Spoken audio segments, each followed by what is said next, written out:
Good evening to all of your racing fans. Race number 2, Class Division 1A. Good luck on your pick 6 tickets. All set. 1,100 meters is the distance.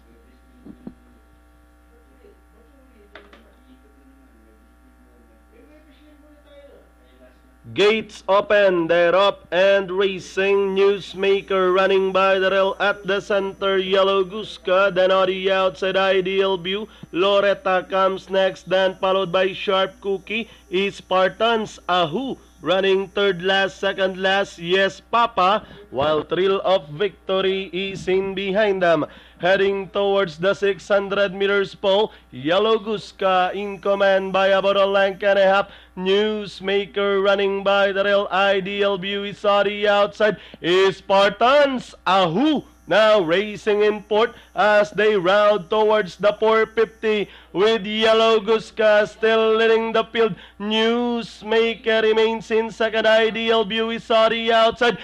Spartans, Ahu moving up by the rail. Now we have Spartans, Ahu running by the rail to grab the lead. Yellow Guska once again on the outside. Newsmaker and Ideal View. We have Spartans, Ahu, Newsmaker together is Ideal View, and leading the finish line. It's going to be close between Spartans, Ahu, and Newsmaker. Then comes Ideal View.